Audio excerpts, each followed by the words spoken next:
dans aucun texte en République démocratique du Congo, il est donné des droits aux arbitres d'aller en grève. Aucune disposition réglementaire ni statutaire, ça n'existait pas.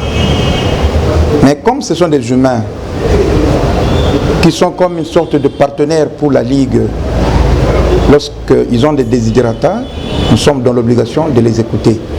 Ce sont des enfants, nous sommes comme leurs parents. C'est comme ça qu'on avait accepté de les inviter et les écouter pour que nous puissions voir dans quelle mesure on peut répondre un temps soit peu à leurs desiderata. Leurs desiderata tournent autour notamment des agressions dont ils font l'objet lors des matchs qu'ils officient et qui, selon eux, restent généralement impunis. Et on leur a fait voir que c'est vrai, dans certaines entités, cela s'observe. Et vous avez constaté que nous avons également pris la précaution de faire venir les dirigeants des entités sous-délégataires pour qu'ensemble avec eux, nous puissions écouter les desiderata des arbitres. Nous avons fait remarquer à nos collaborateurs au niveau des ententes subordonnées qu'effectivement, certaines sanctions prises à l'endroit des joueurs, des dirigeants ou des supporters des équipes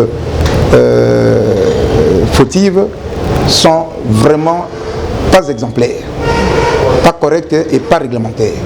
Nous avons pris la décision d'écrire demain à la fédération pour qu'une circulaire puisse être signée allant dans le sens de renforcer les sanctions à l'endroit des joueurs, des dirigeants et des supporters des clubs. On leur a dit deux choses. La meilleure façon de vous protéger, c'est d'appliquer les textes, les 17 lois du jeu. Lorsque vous êtes sur le terrain, appliquez les 17 lois du jeu.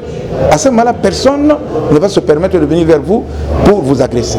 Mais il arrive aussi que vous avez appliqué vos 17 lois du jeu et que vous êtes incompris par certains supporters, par certains joueurs, ils viennent vous agresser. Et la deuxième façon, c'est des renforcements des sanctions à prendre à l'encontre de ceux-là qui viennent agresser les arbitres, les arbitres et les dirigeants des entités que nous sommes.